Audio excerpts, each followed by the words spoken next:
This is Optimal Health Daily, episode 719, Training and Dieting for Your Body Type, Endomorph, Ectomorph, and Mesomorph, by Matt McLeod of McLeodConsultingServices.com. And I'm Dr. Neil Malik, reading you some of the most popular health and fitness blogs out there, with permission from the websites, of course.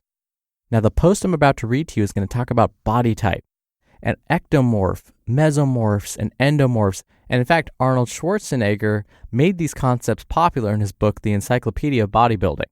He talked quite a bit about training for your body type. So let's hear what Matt McLeod has to say about it as we get right to today's post and optimize your life. Training and Dieting for Your Body Type, Endomorph, Ectomorph, and Mesomorph, by Matt McLeod of McLeodConsultingServices.com. Generalizing complex topics can be dangerous. If someone tells you fructose and carbs will make you fat, you may be inclined to believe them just because you don't know any better.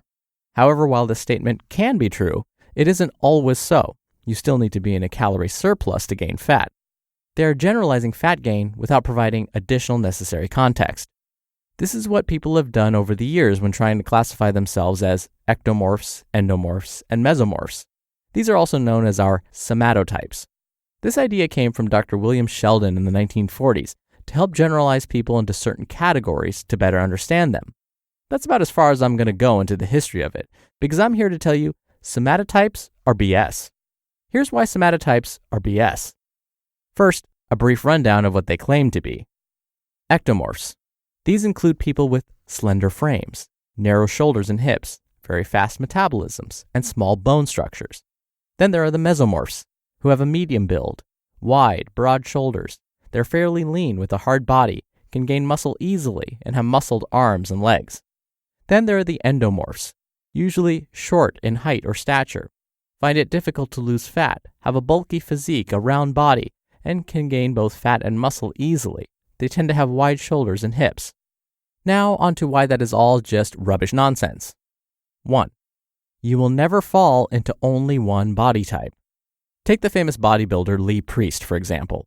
Lee was known for being super shredded on stage, but blowing up during the off-season and representing the epitome of a dirty bulk. Off-season, he looks more like an endomorph, and on stage, he looks more like a mesomorph. As another example, let's take a look at pro natural bodybuilder Alberto Nunez, when he was at his peak weight of about 230 pounds and at a height of 5'9". He looks like a pretty endomorphic type of person to me. But if you take a little glance at when he lost some of his body fat years down the road, you could make a pretty solid case that he looks more like an ectomorph or even a mesomorph. The point being, you will likely never fit perfectly in one body type, and you might even look like all three over the course of your life. 2. They encourage unnecessary labeling of yourself. As humans, we love being a part of a tribe or a group. This makes it easier for us to make decisions and try to distinguish between what is right or wrong, or safe or unsafe. The problem with calling ourselves one of these somatotypes is it boxes us into a group. This can limit us. If you think you're an endomorph and that you're just big-boned, you may never put forth 100% effort into losing a lot of weight. This can create a crutch and always give you an excuse to give up when things are going slower than you anticipate. If you think you're an ectomorph, you may think you're doomed to being the skinny kid forever. Most people aren't going to sympathize with you because you can't gain weight, so you might even feel guilty for wanting to be bigger. And if you think you're a mesomorph, you'll likely never live up to your true potential. You may make great progress in the beginning, but you're going to eventually have to work smarter and harder to continue progressing. Something you've likely not had to do in the past because things come a little easier for you. Which brings me to my last point. 3. Individual differences absolutely exist. Let's compare the ectomorph to the endomorph. Why can the ectomorph eat 3,000 calories a day and not gain a single pound, while the endomorph can eat 3,000 calories a day and gain 5 pounds? There can be multiple answers that would take thousands of words to explain, but one of the biggest variants is a person's NEAT, NEAT, their non-exercise activity thermogenesis. NEAT is the energy expended for everything we do that is not sleeping, eating, or sports like exercise. It ranges from the energy expended walking to work, typing, performing yard work, undertaking agricultural tasks, and fidgeting. The research on this shows that there are huge variations amongst individuals. 2,000 calories per day is no joke.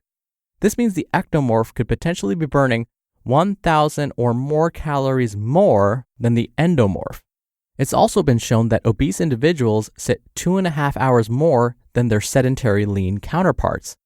These variations largely have to deal with what job you have. If you're someone who sits most of the day, you're going to have much less NEAT than someone who is a construction worker. Your parents also make a difference.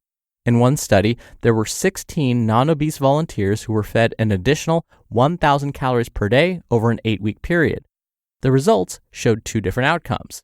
1, individuals who gained less fat, they ate more food, but saw an increased NEAT to compensate for extra energy intake. And then 2, those individuals who gained more fat, they ate more food and had a minimally increased NEAT, leading to greater fat gain due to poor compensation. Crazy, right? The difference came down to their genetic predisposition. So, here's what to do instead. After listening to all that, things can seem really dim, but have no fear, I have solutions. They aren't sexy, but, well, you have no other choice if you want results. Focus on what you can control, not on what you can't. So no matter what your body type, we know what works when it comes to building muscle and losing fat. To lose fat, you have to be able to sustain a calorie deficit. To gain muscle, you have to consistently provide progressive overload through increasing volume, which is total work, and mechanical tension over time.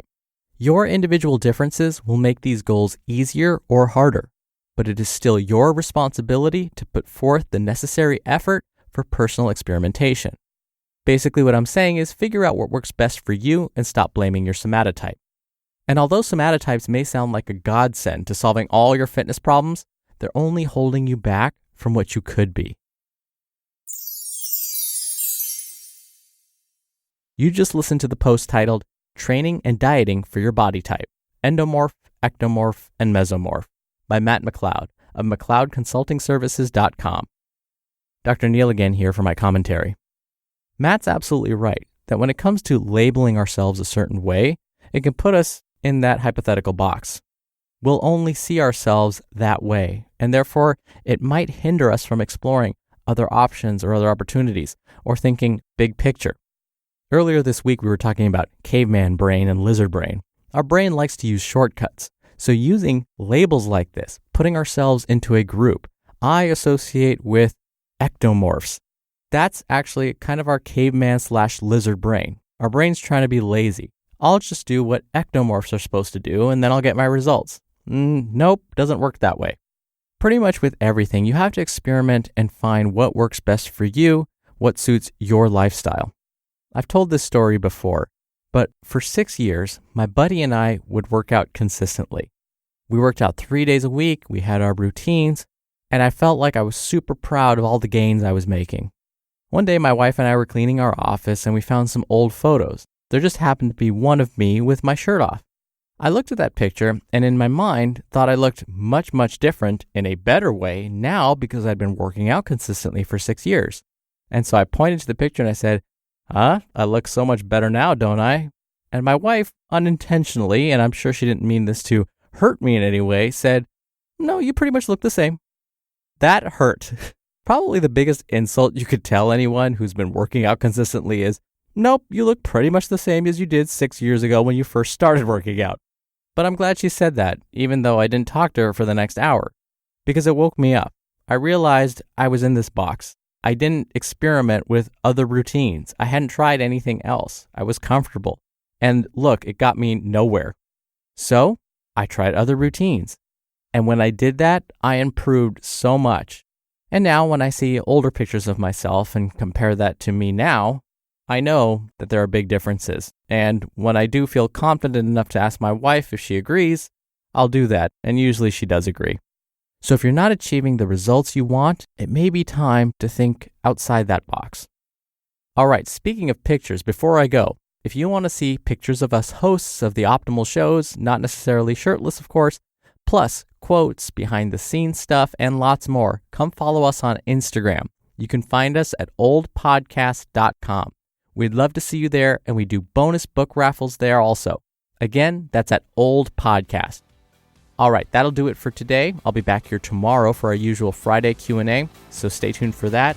Your optimal life awaits. Hello, Life Optimizer. This is Justin Malik, creator and producer of this show and Optimal Living Daily, the brother podcast of this one. Literally, I'm Dr. Neil's brother. If you like the format of this show, you'll love Optimal Living Daily too, where I also read to you from blogs, but cover other topics like personal development, finance, and minimalism from bloggers like Derek Sivers, The Minimalists, Zen Habits, and many more. So for more amazing content read to you for free, come subscribe to Optimal Living Daily too, and together we'll optimize your life. You've been listening to Optimal Health Daily. Be sure to hit the subscribe button to stay up to date on each new episode, and head to oldpodcast.com. That's oldpodcast.com for a free gift, as well as more actionable tips and resources to help you maximize your potential. Thanks for joining us, and remember, your optimal life awaits.